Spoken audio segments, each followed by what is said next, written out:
Foi um deputado, e não o STF, que entrou com notícia-crime contra ministro da Defesa. É enganoso o tweet que alega que o Supremo Tribunal Federal teria desafiado as Forças Armadas pelo fato de o ministro da Defesa, Goiás News. Notícias. Sem mais delongas, vamos para notícia.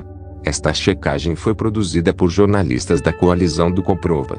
Conteúdo investigado. Tweet que acusa ao Supremo Tribunal Federal, STF, de desafiar de vez as Forças Armadas, porque o ministro da Defesa, Paulo Sérgio Nogueira, se tornou alvo de uma notícia-crime no tribunal devido ao relatório de auditória das urnas feito pela pasta.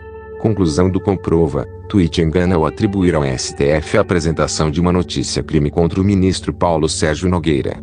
A ação está no STF, mas é de autoria do deputado federal Elias Vaz, PSBU, datada do dia 10 de novembro, como noticiaram o UOL e o Diário do Centro do Mundo. O deputado alega que a divulgação do relatório de fiscalização das urnas por parte das Forças Armadas estimulou especulações golpistas, e pede que o caso seja encaminhado à Procuradoria-Geral da República, PGR, e à Polícia Federal para investigação. A petição 10.699 foi distribuída, no dia 11 de novembro, ao ministro André Mendonça, e está pendente de decisão. Distribuída ao ministro André Mendonça. Sendo assim, a notícia-crime não é uma proposição do STF, como tenta fazer crer o responsável pelo post verificado, ao concluir o tweet com a frase: "O STF desafiou de vez as Forças Armadas."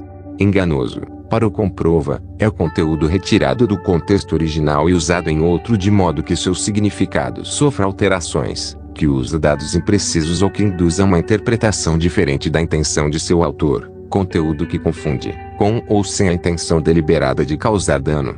O que diz o responsável pela publicação? A conta do criador do conteúdo verificado no Twitter não aceita a mensagem direta. O Comprova então encontrou um perfil associado no Facebook e tentou o contato, mas não houve retorno até o fechamento desta checagem. Como verificamos, procuramos a matéria do site Diário do Centro do Mundo, citado como fonte pelo criador do tweet verificado em comentário na mesma publicação. Depois, buscamos no Google por páginas que contivessem as palavras-chave STF, Paulo Sérgio e notícia-crime. Obtivemos como resposta uma reportagem do UOL sobre o caso. Notícia-crime de autora de deputado. O deputado federal Elias Vaz, PSBU, é o autor da notícia-crime da qual o ministro Paulo Sérgio Nogueira é alvo no contexto do relatório das Forças Armadas sobre as urnas eletrônicas nas eleições deste ano. Na denúncia, Vaz afirma que o relatório da auditoria das urnas das Forças Armadas era guardado com grande ansiedade pelos apoiadores do presidente Jair Bolsonaro, PL. Desde a derrota no segundo turno, no dia 30 de outubro, eles bloqueiam estradas e fazem vigília em frente a quartéis das Forças Armadas Brasil afora clamando por golpe militar. Segundo a Polícia Rodoviária Federal, em 1º de novembro, esses atos antidemocráticos paralisaram 267 trechos de rodovias brasileiras.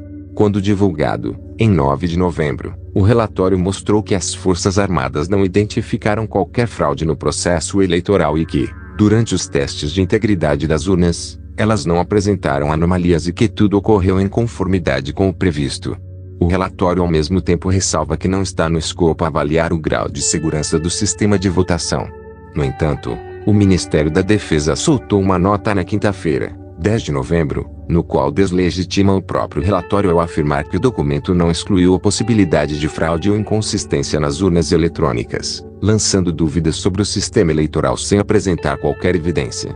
Diante disso, Elias Vaz apresentou a notícia-crime contra o ministro Nogueira.